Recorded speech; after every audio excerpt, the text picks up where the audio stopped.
Olá pessoal, vamos dar início ao estudo das funções. Isso está na Álgebra 1. Esse conteúdo praticamente ele é o conteúdo do primeiro ano inteiro do ensino médio. Nesse conteúdo a gente vê a definição de função. Antes de entrar na definição de função, vamos passar pelo par ordenado e ver também, relembrar o que é uma relação. Vamos trabalhar a ideia de domínio, imagem e contradomínio. Vamos relembrar o conceito de função injetora, sobrejetora e bijetora. Tratar da função par e da função ímpar, relembrar o conceito de raiz de uma função, falar sobre a função constante e a função identidade, vamos ver o que é uma função crescente e uma função decrescente e vamos trabalhar por último com a função definida por várias sentenças. Não esqueçam que essa aula está na descrição do vídeo, junto à descrição do vídeo vocês também podem baixar exercícios para treinar e um teste então para ser executado no final. Junto também da descrição do vídeo vocês podem baixar o calendário e nesse calendário vocês vão ter todas as informações desse curso, tá? Então vamos iniciar nossos estudos de função. Então, dando início ao estudo de funções, vamos começar com par ordenado. Só lembrando que par ordenado é um conceito primitivo, tá? A gente aceita, percebe, sem precisar estar justificando o que é isso. Dados os objetos A e B, podemos formar um novo objeto. E esse novo objeto formado por A como primeiro elemento e B como segundo elemento vai se chamar par ordenado, ou seja, o par ordenado nada mais é que a junção de dois outros objetos no mesmo objeto, tá? Normalmente a gente representa com parênteses. Esse primeiro elemento a gente vai chamar de primeira coordenada também, e o segundo elemento a gente chama de segunda coordenada. Lá na frente a gente vai ver que isso aqui é a abscissa e isso aqui é a ordenada, tá? Uma observação, né, importante é que o par ordenado 1, 3, por exemplo, ele é diferente do par ordenado 3, 1. Ou seja, a ordem aqui ela é importante. Vamos trabalhar a ideia também da igualdade de pares ordenados. Ou seja, um par ordenado de coordenadas A e B, ele é igual a um outro par ordenado de coordenadas C e D. C e somente C, o A foi igual ao C, tá? E o B foi igual ao D. E aí eles são iguais. Exemplo, o par ordenado 1 e 2 só pode ser igual ao par ordenado 1 e 2.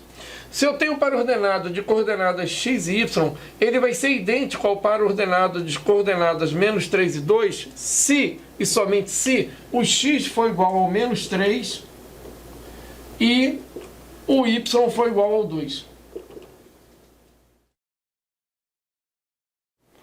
Vamos tratar agora do produto cartesiano. Vamos imaginar dois conjuntos, A e B. O A tem 3 elementos e o B tem apenas 2 elementos. Vamos escrever esses conjuntos em diagramas de Euler Venn. Então aqui nós temos os 3 elementos e 2 elementos. Nós podemos então relacionar o 1 com o 3 e o 1 com o 5. Toda vez que a gente relaciona valores de um conjunto com outro conjunto, nós criamos pares ordenados. 1 e 3 é um par ordenado e 1 e 5 é um outro par ordenado. 2 e 3 é um outro par ordenado e 2 e 5 é um outro par ordenado. Então nós temos aqui 2 e 3 e 2 e 5. E por último nós temos 3 e 3 e 3 e 5. Então nós formamos aqui todos os pares ordenados possíveis de A em B, tá? E aqui 3 em 5. Esse conjunto que a gente forma aqui, ele vai se chamar produto cartesiano de A em B, tá? E o produto cartesiano nada mais é do que o conjunto de todos os pares ordenados que nós conseguimos formar usando o conjunto A e o conjunto B, tá? Agora, uma coisa que a gente tem que estar atento. Quantos elementos tem o conjunto A? Nós temos 3 elementos. Quantos elementos tem o conjunto B? Tem 2 elementos. Quantos elementos tem o produto cartesiano? O produto cartesiano tem 1, 2, 3, 4, 5, 6 elementos. Observem que o produto desses dois números dá justamente 6. Então, o número de elementos de um produto cartesiano é igual ao número de elementos do conjunto A vezes o número de elementos do conjunto B. E um produto cartesiano, de forma geral, a gente escreve ele assim. Ele é o conjunto dos pares ordenados x e y, de tal maneira que esse x ele pertence ao primeiro conjunto, que é o conjunto A, e o y ele pertence ao conjunto B. Então a definição de produto cartesiano é o conjunto dos pares ordenados, onde o primeiro elemento pertence ao primeiro conjunto e o segundo elemento pertence ao segundo conjunto. Então, antes de iniciar nosso estudo de funções, vamos relembrar o que é uma relação. Sejam os conjuntos A e B, uma relação R de A em B é qualquer subconjunto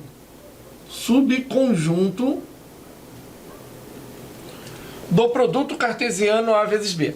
A gente viu o que é um produto cartesiano. Então, um subconjunto desse produto cartesiano é uma relação de A em B.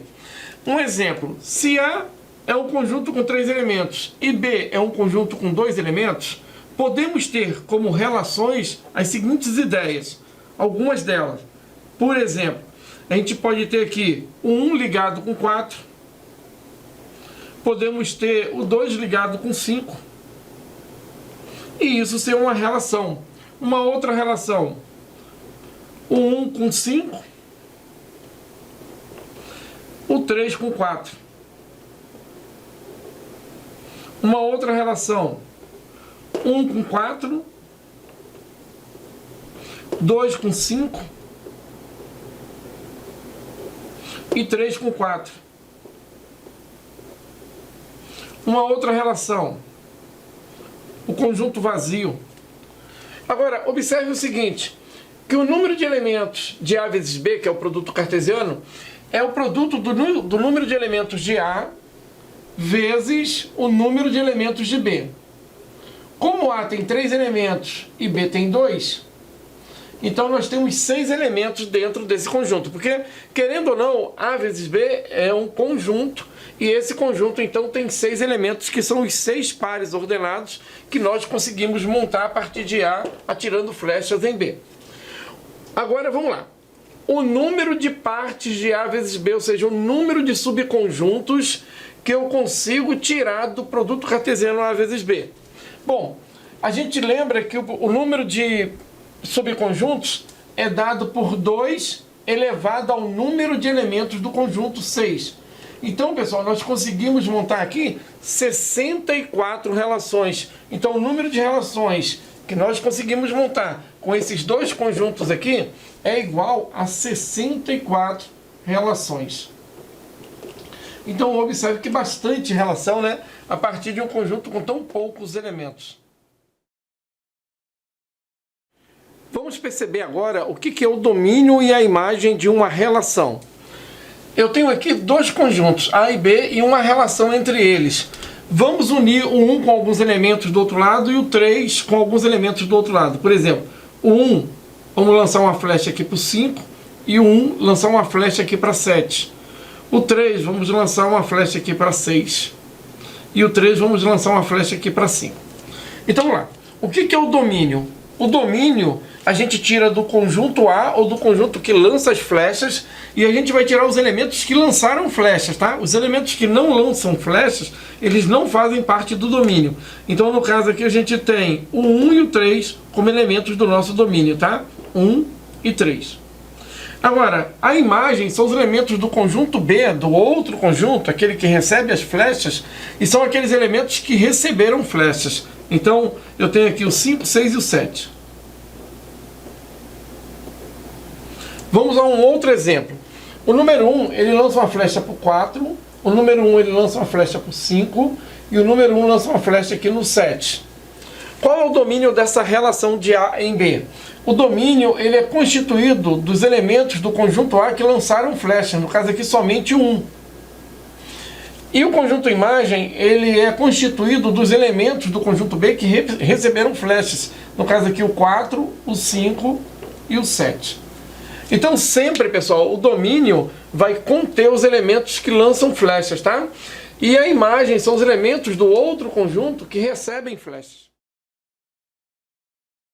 Vamos definir agora o que é uma função. Uma observação antes da gente começar, tá?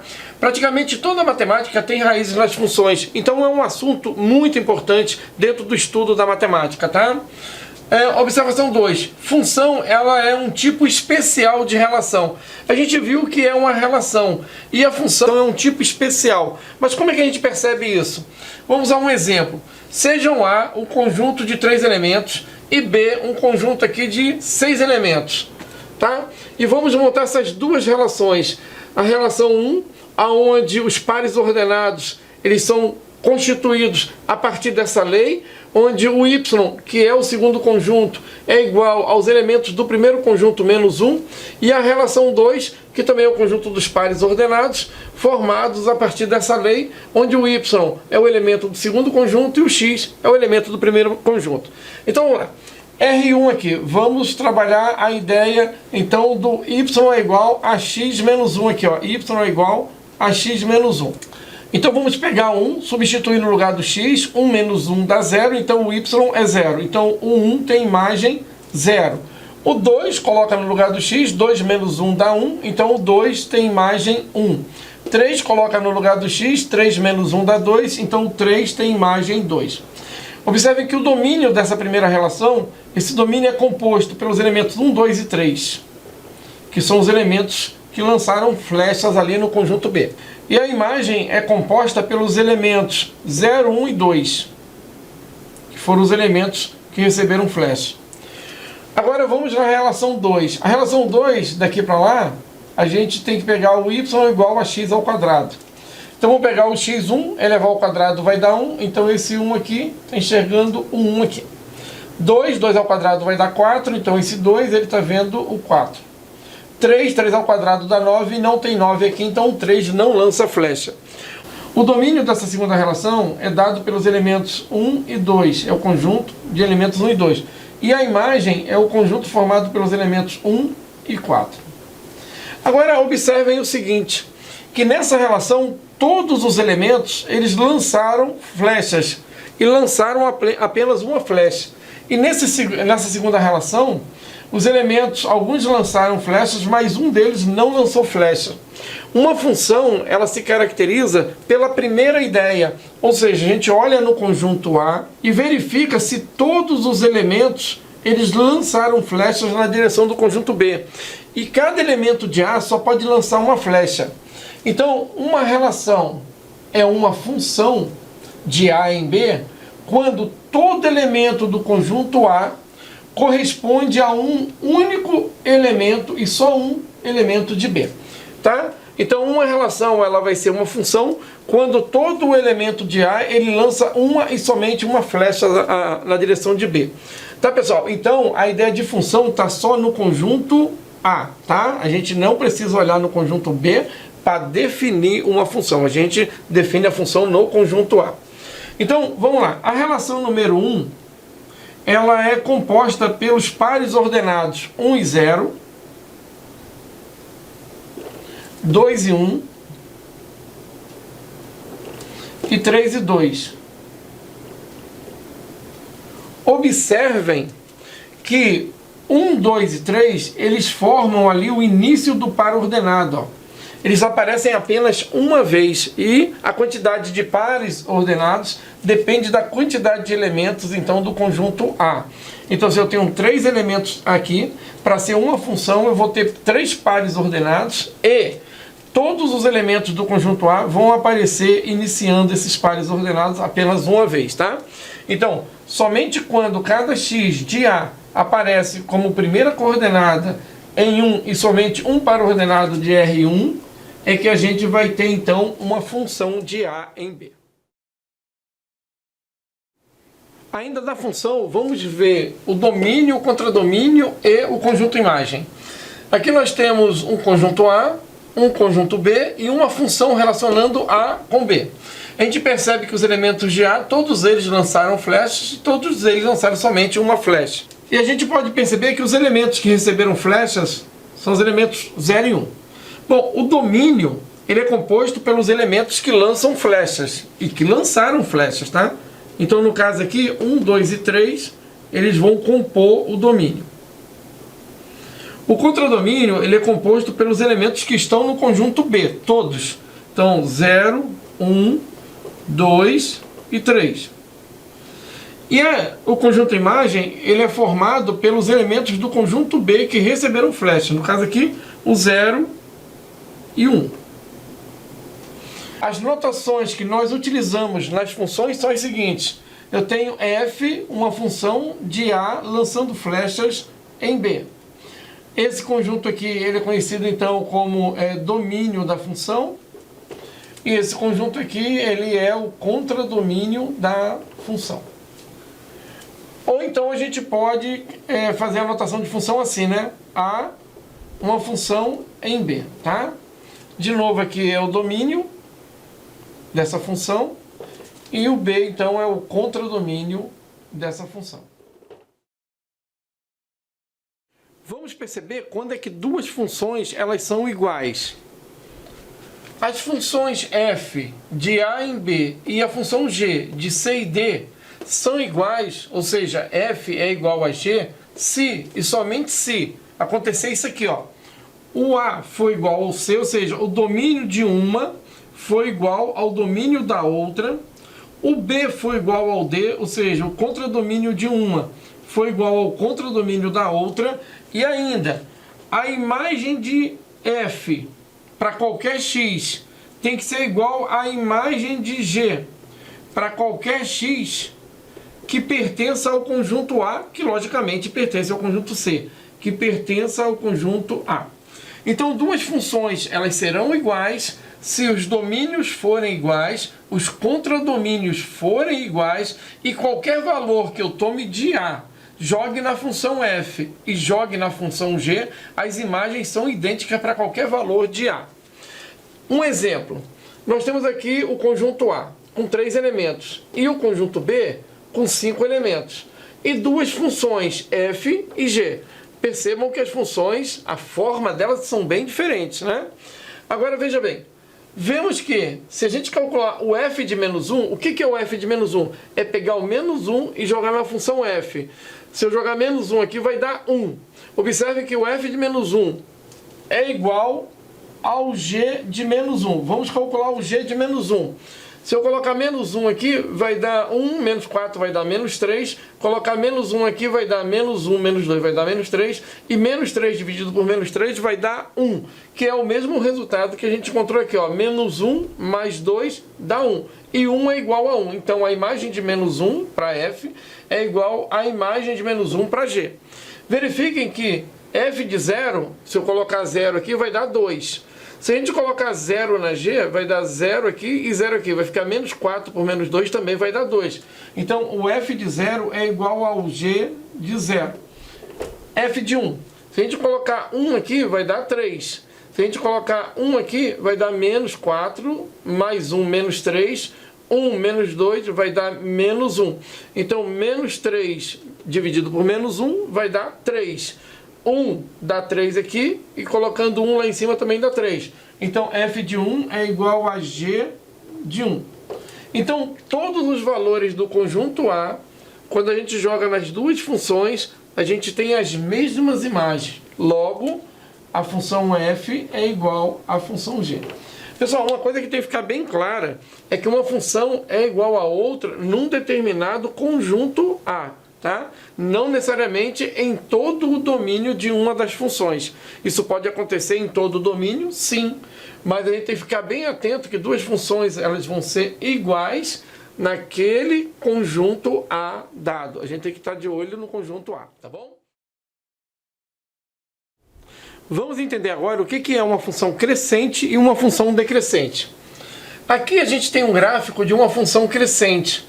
A gente percebe o crescimento e o decrescimento de uma função observando o gráfico da esquerda para a direita, tá? Então veja bem, se a gente toma aqui um x1, um valor em x, e um valor x2 em x, a imagem desse x1 vai estar exatamente aqui, ó, imagem do x1, através da função f. E o x2, ele vai ter a imagem aqui, ó, f de x2.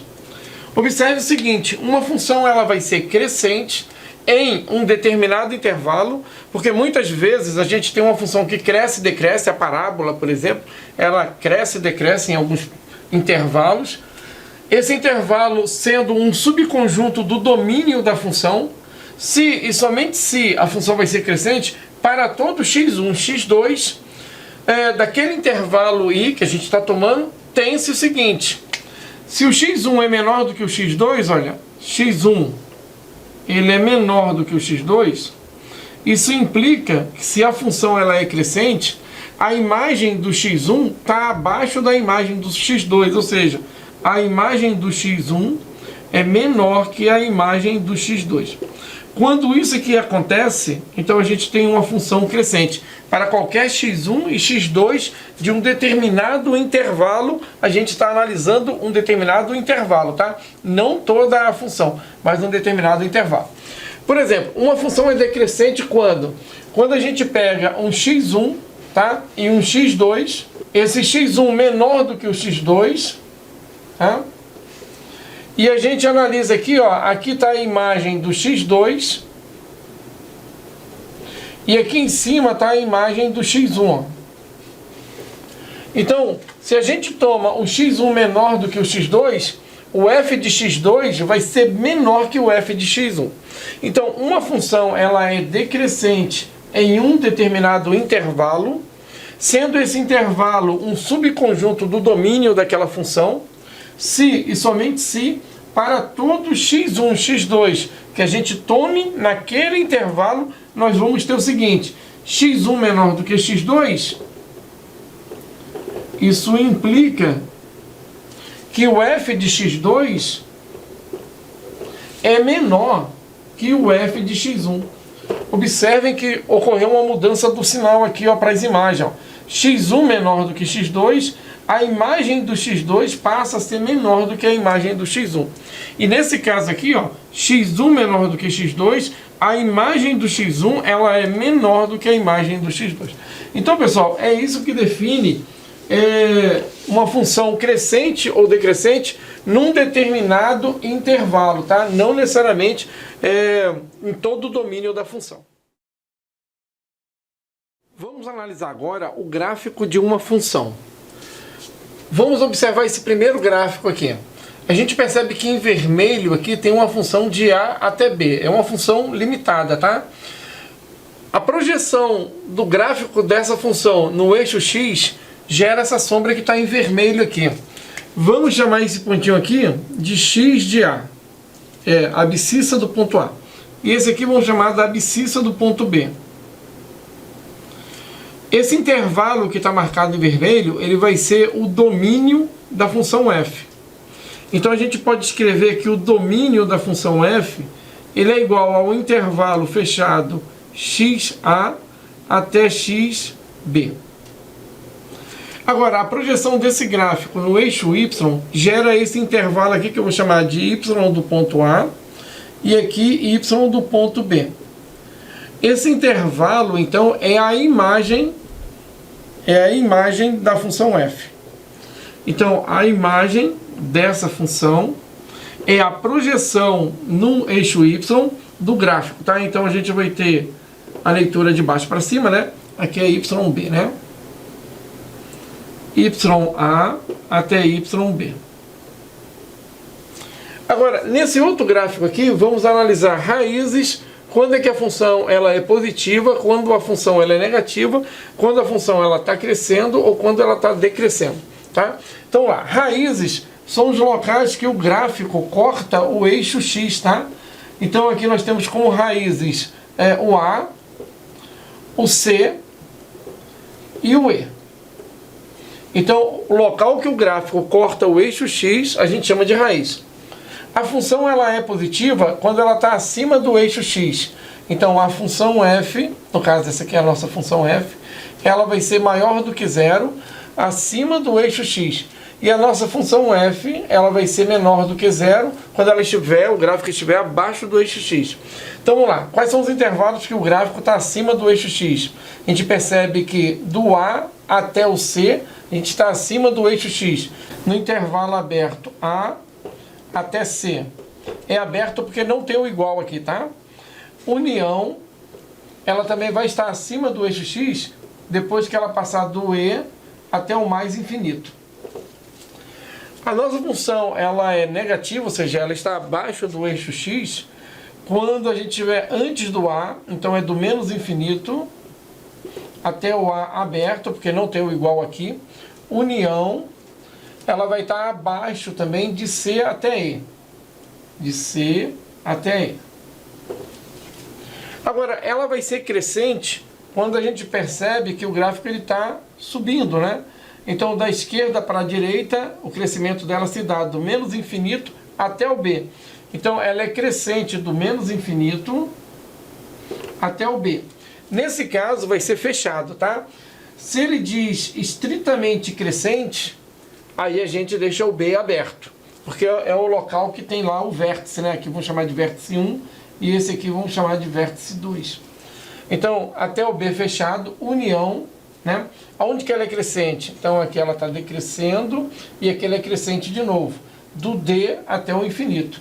Então, vamos fechar aqui no d até o mais infinito aberto, tá? Agora, onde ela é decrescente? Ela é decrescente apenas do b, quando ela vira aqui no vértice, do b até o d. E decrescente, a gente vai incluir o b, tá? E vai incluir o d. Se ele diz estritamente decrescente, a gente deixa aberto o b e deixa aberto o d, tá bom? Eu vou apresentar para vocês agora algumas funções que são bem comuns, tá? Elas aparecem o tempo todo. Então aqui a gente tem uma função constante, tá? A função constante, o gráfico dela é paralelo ao eixo x. E essa função, ela é sempre igual a uma constante, ou seja, a um número, né? Por exemplo, f de x é igual a 5. Ou então, y é igual a menos 3. Então, os gráficos dessas funções são sempre gráficos paralelos ao eixo x. Elas não são consideradas funções do primeiro grau, tá? São funções constantes. A relação que a gente tem aqui, né, entre o conjunto A e o conjunto B, que vai gerar uma função, é que todo elemento do conjunto A, que são os valores de x, eles vão estar sempre observando o mesmo elemento do outro lado.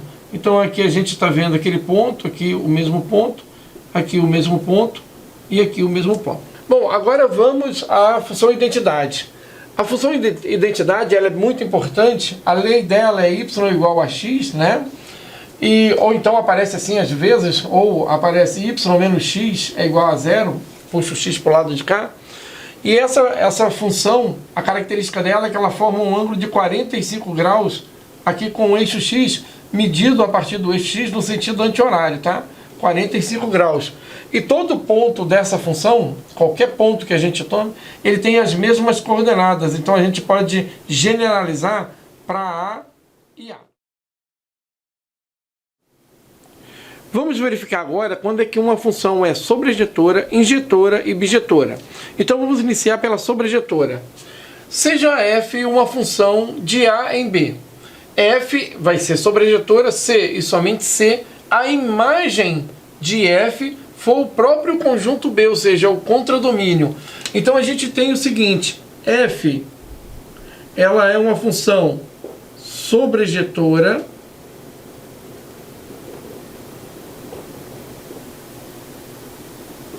se e somente se a imagem dessa função for igual ao conjunto B, que é o contradomínio da função.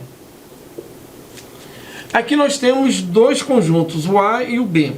Então, a gente vai ter uma sobrejetora quando todos os elementos de B, eles receberem flechas. Então, a gente poderia ter algo assim. Ligando aqui, esse liga aqui, esse liga aqui, esse liga aqui e esse liga aqui. Observem que todos os elementos do conjunto B, eles receberam flechas. Então, a imagem desse conjunto aqui, ó, é igual ao próprio conjunto B, tá? Então, observem que todo y que pertence a B é imagem de pelo menos um x que pertence ao conjunto A.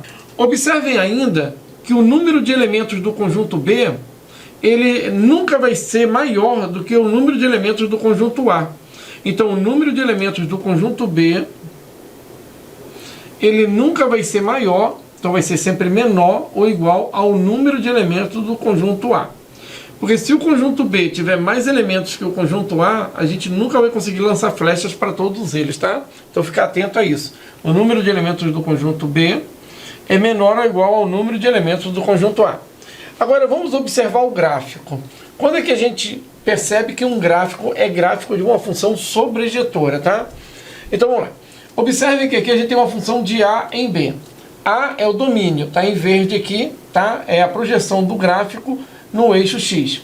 Agora, B é o contradomínio. Observe que está em laranja aqui. É a projeção do gráfico no eixo Y. Agora, observem que o contradomínio também é o conjunto imagem. Porque se a gente observar o gráfico, ele está projetando aqui dentro do contradomínio. Então, a imagem da função é igual ao conjunto B. Quando isso acontece, a gente tem uma função sobrejetora, tá? Então vamos ver agora quando é que uma função vai ser injetora. Seja f uma função de A em B, f vai ser injetora, c e somente c, qualquer x, vamos tomar aqui dois valores, x1 e x2, que pertençam ao conjunto A, esse x1 diferente do x2, tem-se a imagem de x1 diferente da imagem do x2, ou seja, quaisquer dois valores que a gente tome, x1 e x2 do conjunto A, essas imagens, né, de x1 e x2 também serão diferentes. Elas não poderão ser as mesmas imagens.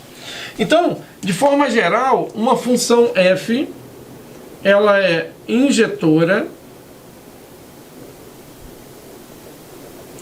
se e somente se qualquer x1, sendo esse x1 pertencendo ao conjunto A, e qualquer x2, sendo esse x2 também do conjunto A, a gente tem x1 diferente de x2, e isso vai implicar, ou seja, a imagem do x1, ela vai ser diferente da imagem do x2, tá?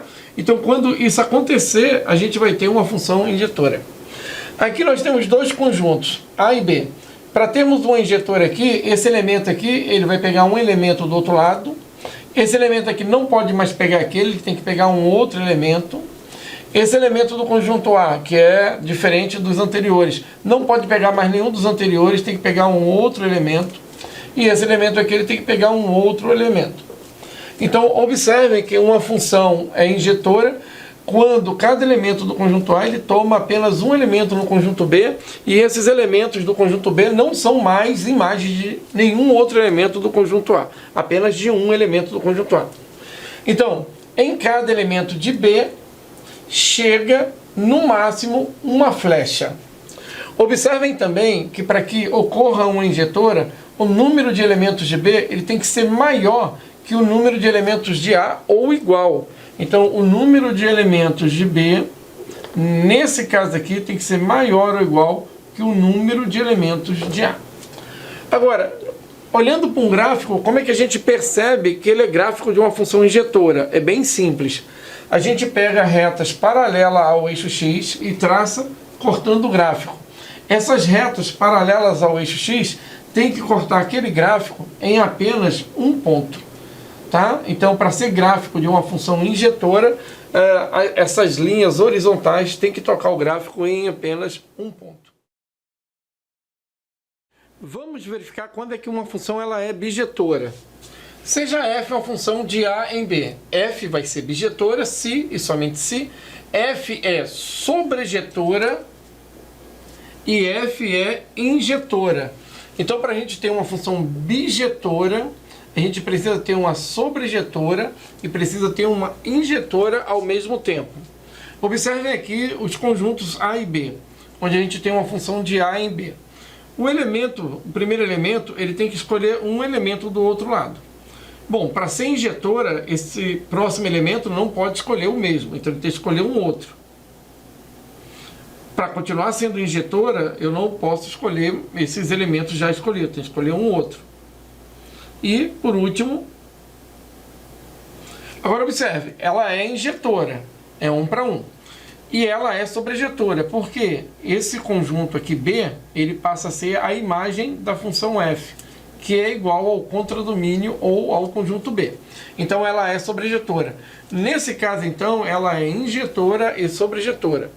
Percebam que para todo y que pertence a B, existe um só e somente um x que pertence a A, ou seja, a ligação 1 para 1, que é a ideia da injetora, tá? Uma outra ideia aqui é que a quantidade de elementos de B é igual à quantidade de elementos de A. Então, o número de elementos que está em B é igualzinho ao número de elementos que está em A, tá? E outra coisa, essa função bijetora, ela admite, a gente vai ver depois isso, a função inversa. Então, a função inversa, quando existe, ela é bijetora. Vamos verificar agora quando é que a gente tem uma função par e uma função ímpar. Então, vamos lá. Qualquer x que pertença a A, que é o conjunto que lança as flechas, se a gente tem o f de x igual ao f de menos x, então se isso aqui ocorre para qualquer x, então a gente tem uma função que é par. Exemplos de funções pares: x ao quadrado, x à quarta mais 2, x à oitava mais x à sexta. O que a gente percebe que nas funções pares, as variáveis x, elas vão estar elevadas a expoentes pares. Então aqui a gente tem x ao quadrado, x à quarta mais 2. Aí fala assim, tá, mas o 2 não tem x. Tem, ele tem x elevado a 0, tá? E x à oitava mais x à sexta. Agora vamos observar o gráfico, né, de uma função par. Observe que esse gráfico, quando a gente toma um x do lado de cá, e por simetria a gente toma um menos x do lado de cá, a gente observa que a imagem do x vai estar aqui. Então aqui a gente tem a imagem do x. E a imagem do menos x também vai estar aqui. Então por isso que o f de x é igual ao f de menos x, porque valores simétricos têm a mesma imagem. Observem aqui, o menos 2, vamos ligar ele no 5. O menos 1, vamos ligar ele no 2. E o 0, vamos ligar ele no 0. Agora, na função par, quando a gente toma o 1, ele também vai enxergar a imagem 2. E quando a gente toma o 2, ele vai enxergar a imagem 5, que é a imagem do oposto dele, do menos 2. Então a gente pode escrever o seguinte, nesse caso aqui, ó, que valores simétricos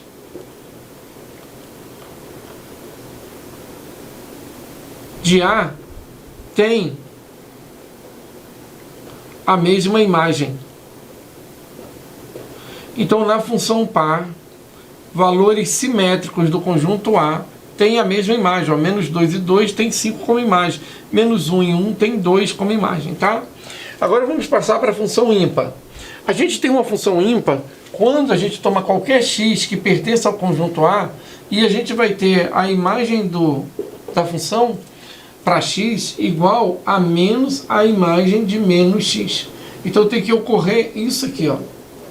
O f de x tem que ser a menos f de menos x, tá? Uma outra maneira de perceber isso é colocar esse sinal negativo do lado de cá. A gente pode perceber assim também, ó. É menos o f de x é igual ao f de menos x, tá? Eu prefiro essa ideia aqui. Agora vamos lá. Alguns exemplos de funções ímpares. X à terceira, por exemplo, é uma função ímpar. X à quinta menos 3x é uma função ímpar. X à sétima mais x à terceira menos 2x, tá? É uma função ímpar. A gente observa que as variáveis x estão elevadas a expoentes ímpares, tá? Isso é uma dica para perceber uma função ímpar. Claro, algumas funções elas não aparecem dessa maneira, tá? Agora, o gráfico de uma função ímpar, como é que ele funciona, né? Vamos tomar esse x aqui e o simétrico dele do lado de cá. Observe que aqui a gente tem a imagem de menos x. Observem que aqui a gente tem a imagem de x. Agora, olha só, essa distância aqui, ó, é a mesma distância aqui. Então eu posso dizer que o f de x é igual ao f de menos x, desde que eu troque o sinal desse cara aqui. Então a gente pode dizer que o f de x é igual ao f de menos x. jogando ele para cá, tem que trocar o sinal, vai ficar menos f de menos x. Agora, o que acontece aqui, ó, nos conjuntos, né? Vamos pegar o menos 2 e vamos apontar para o 5 aqui, a imagem dele é o 5. Se eu pegar o 2 aqui, o 2 vai ter que enxergar o menos 5, tá? Se a gente pegar o menos 1 aqui e enxergar o 3, o 1 tem que enxergar o menos 3. A gente percebe que valores simétricos de A, tá? Valores simétricos de A, do conjunto A, tem imagens simétricas. Tem imagens simétricas.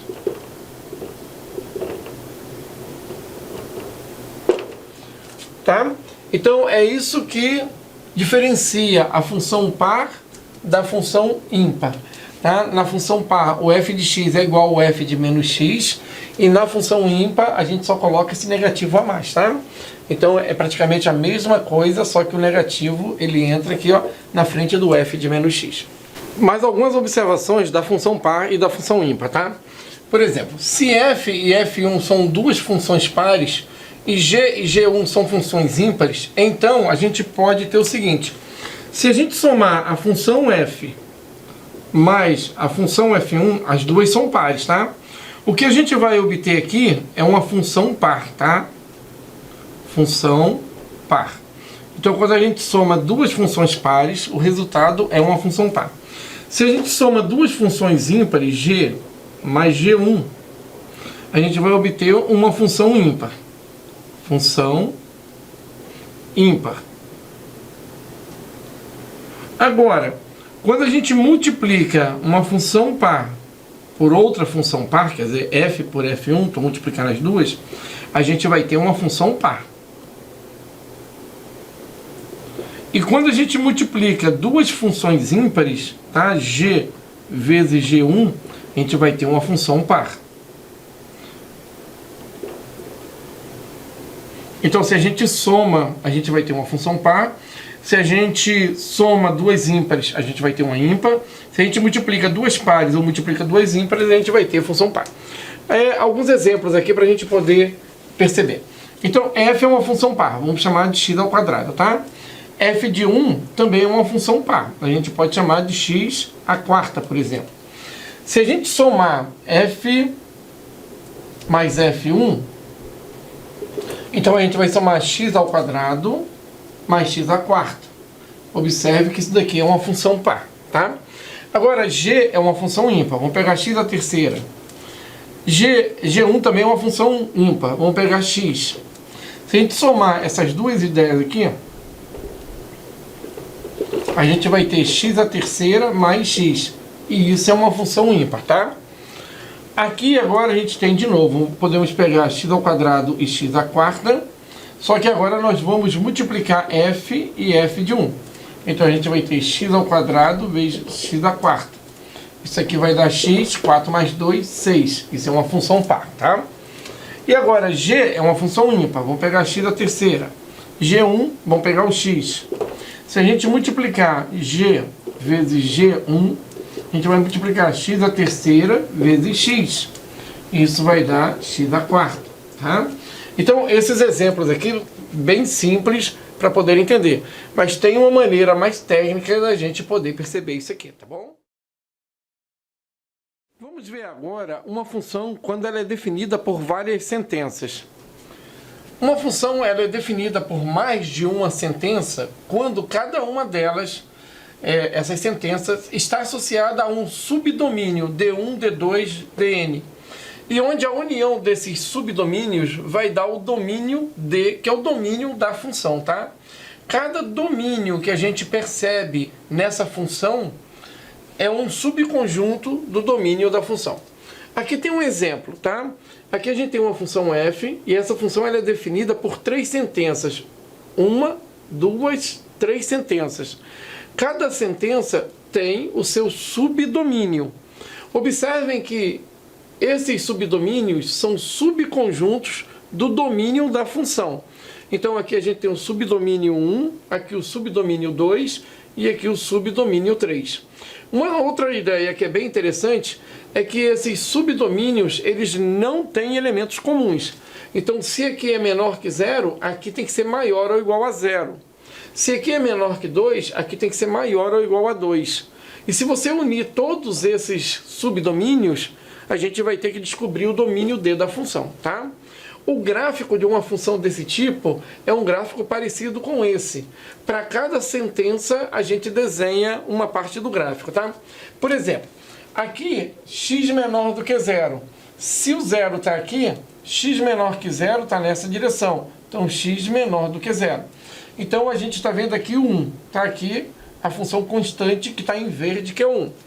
Como é aberto aqui, então aqui não podemos fechar com a função verde. Agora vejam x mais 1, que é a segunda sentença. O subdomínio é de 0 até 2. Observe que de 0 até 2 é aqui, ó. Então, x é maior ou igual a 0, mas é menor do que 2. Então, essa sentença, ela só existe nesse subdomínio. E aí a gente agora vê o x mais 1 aparecendo aqui. Então, essa função que está aqui é a função y é igual a x mais 1. Essa aqui é a função y é igual a 1, tá? Agora, nesse subdomínio aqui, que é x maior ou igual a 2, o gráfico é uma constante em 3. Então, observe que esse gráfico que está aqui é y igual a 3. Então, para cada subdomínio, nós desenhamos, então, aquela sentença dada, tá? Aqui tem um outro exemplo, que não tem o gráfico, tá? Mas para que vocês entendam, é uma função com duas sentenças. Para cada sentença, seu subdomínio. A união dos subdomínios vai dar o domínio da função. Nesse caso aqui, a gente tem o subdomínio menor que menos 1, e observe que o outro subdomínio é maior ou igual a menos 1. Justamente a união desses dois tem que dar o domínio e não pode ter entre eles nenhum elemento que seja comum. Tá joia, pessoal? Vamos resolver essa questão da Universidade Federal da Paraíba.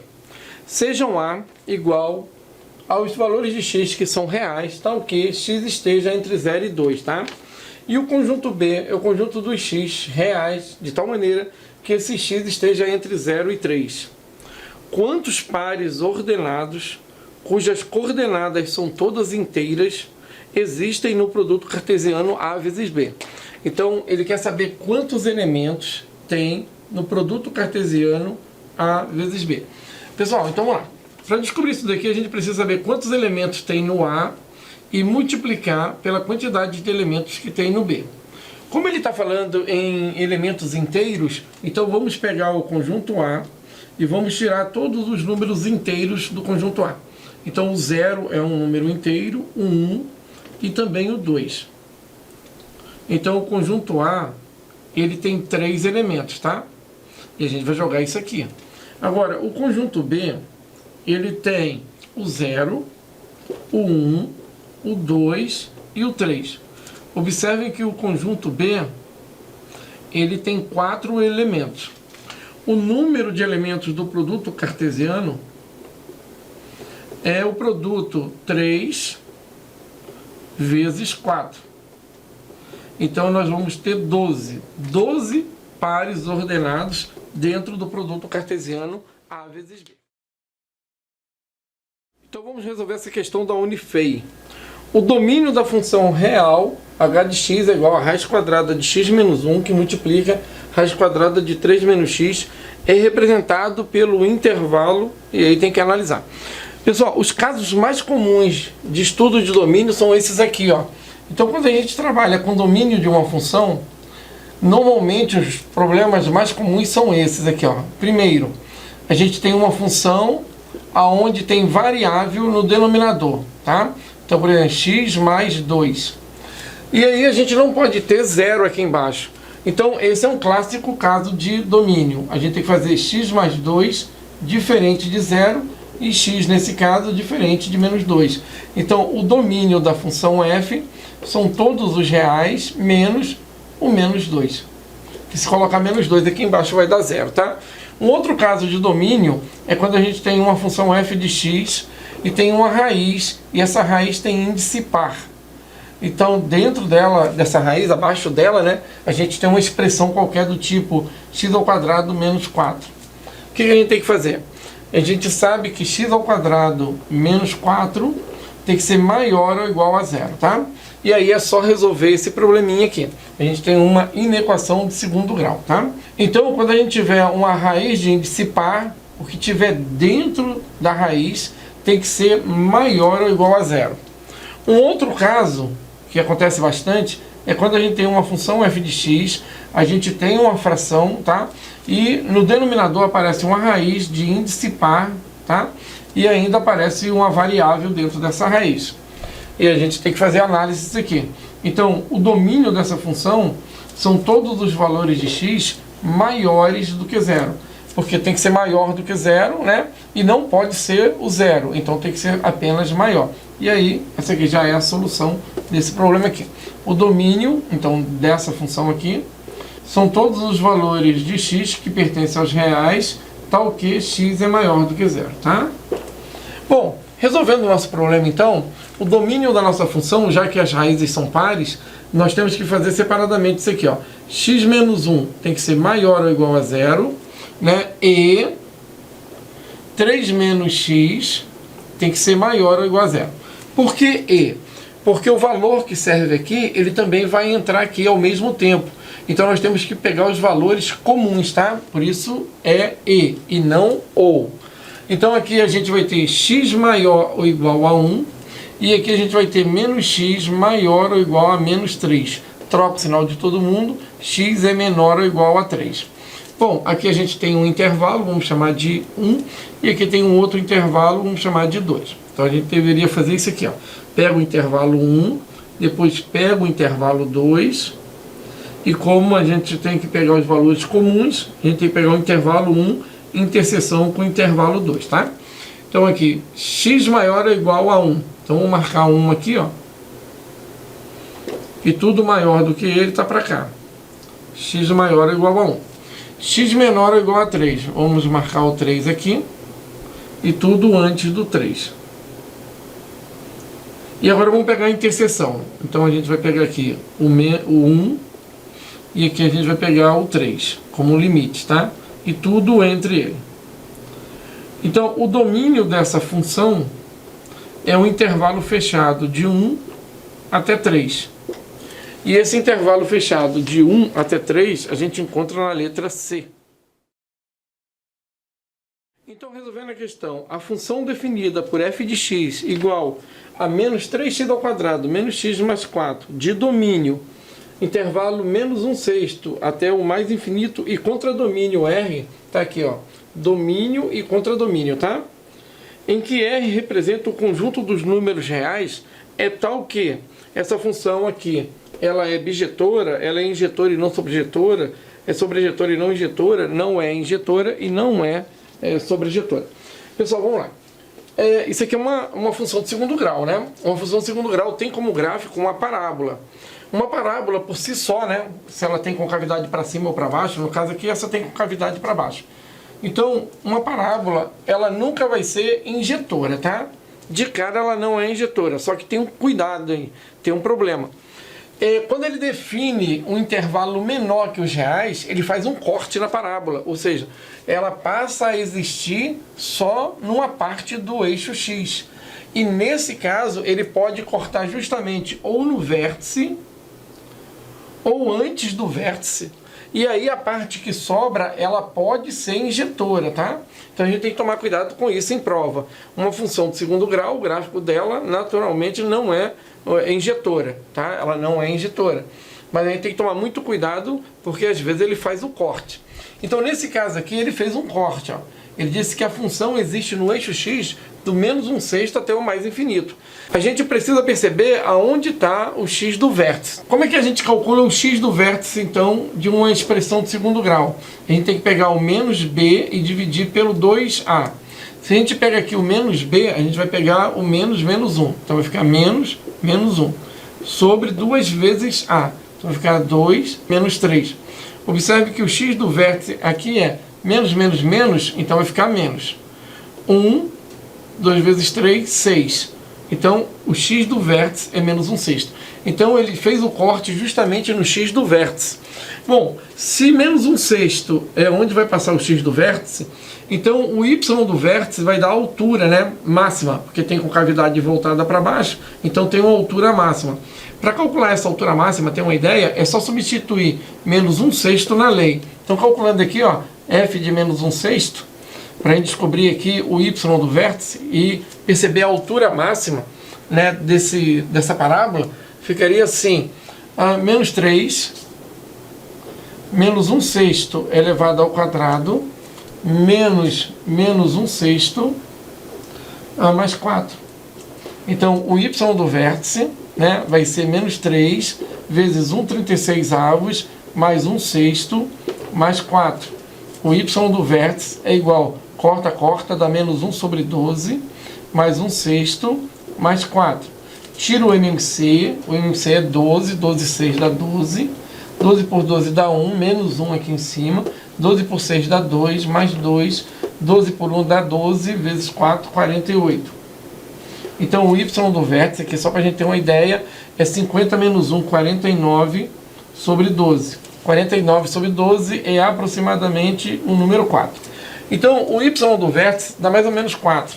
Então seria isso aqui, ó, 1, 2, 3, 4, e aí a gente viria para cá e para cá, e aqui estaria o vértice da parábola.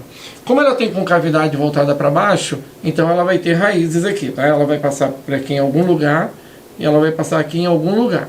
Então o gráfico, o esboço do gráfico é mais ou menos esse.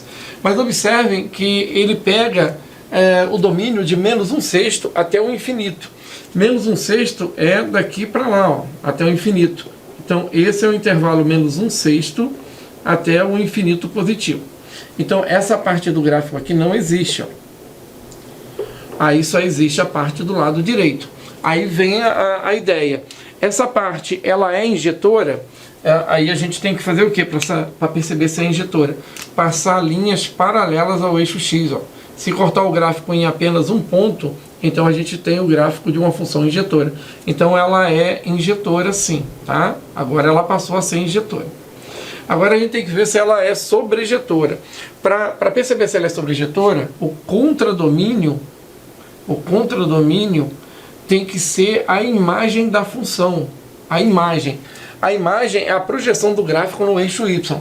Observe que a projeção desse gráfico no eixo y está vindo aqui, ó, do ponto mais alto, que é 4, alguma coisa, e para baixo aqui, ó. Observem que a imagem desse gráfico, a imagem de f, não é o R. A imagem não é real.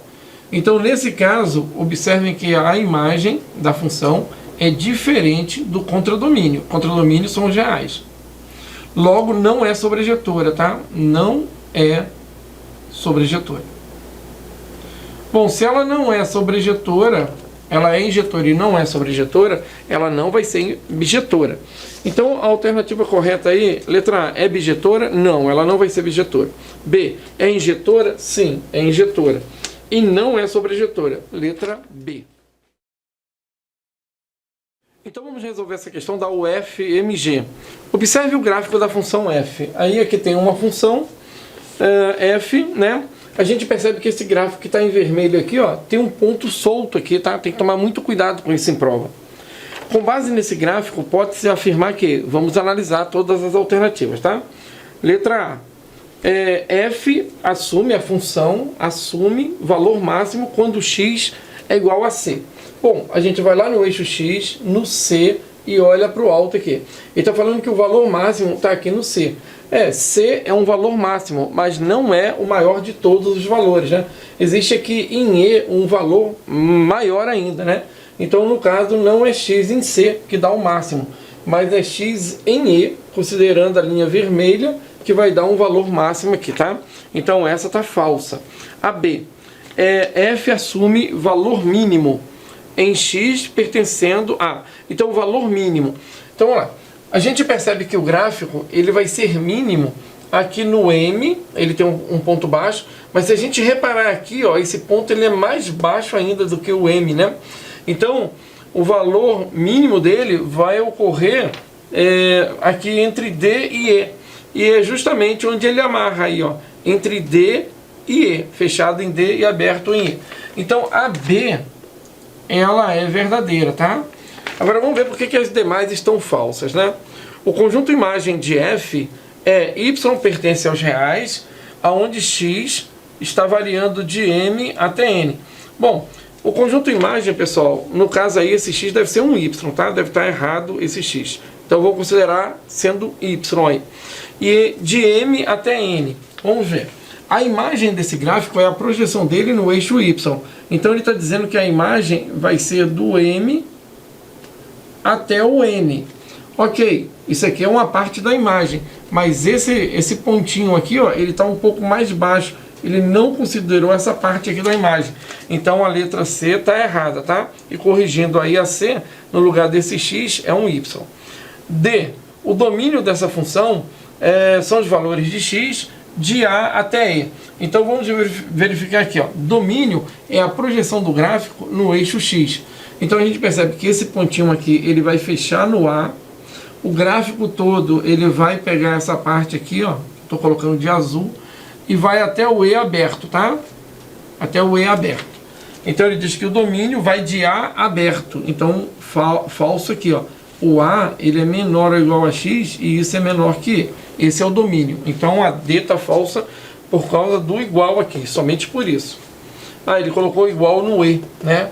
E então tem que tirar o igual do E. A E diz que F não está definida quando X é igual a A. Ora, quando eu estou no A aqui, eu percebo um pontinho em cima. Então está definido assim. O F de A, no caso, é igual a P. P, então, é a imagem do nosso A através da função. Então ela está definida assim, então a E é falso. Letra correta, então, é a B, tá? Então vamos resolver essa questão da UNEB. Considere as proposições. 1. Toda função é par. 2. A soma de funções pares é sempre uma função par. 3. O produto de funções ímpares é uma função ímpar. 4. A soma de uma função par com uma função ímpar é sempre uma função ímpar. Então vamos analisar. Bom, toda função é par é falso, né? Porque a gente sabe que tem funções pares, ímpares e funções que não são pares e nem ímpares, tá? Então essa de cara ela é falsa. Então a 1 ela é falsa. Então a gente pode eliminar a letra A, que diz que a 1 é verdadeira, e a gente pode eliminar a letra D, que diz que a 1 é verdadeira, tá? Então vamos para 2. A soma de funções pares é sempre uma função par, tá? A gente pode pegar dois exemplos, por exemplo, f de x é uma função par x ao quadrado. E a gente pode pegar g de x, também uma função par x à quarta, por exemplo. Ao somar essas duas funções, f de x mais g de x, a gente vai ter então x ao quadrado mais x à quarta. E a gente olha aqui e percebe que essa função é uma função par. Então a soma de funções pares é sempre uma função par. Então a 2 ela é verdadeira. Então onde tiver 2, a gente tem uma verdade. E a 2 a gente só tem na letra B, né? Então fica sendo a B como a verdadeira, porque não tem 2 em outra alternativa. Agora vamos analisar as demais. O produto de funções ímpares é uma função ímpar. Eu mostrei para vocês que quando a gente multiplica duas funções ímpares, por exemplo, vamos pegar f de x igual a x à terceira. E vamos pegar g de x igual a x à quinta, por exemplo. Ao multiplicar essas duas funções, f vezes g, a gente vai ter x ao cubo vezes x à quinta, que vai dar x à oitava. E x à oitava é uma função par e não ímpar. Então o produto de funções ímpares é uma função par, tá? E não uma função ímpar. A soma de uma função par com uma função ímpar é sempre uma função ímpar.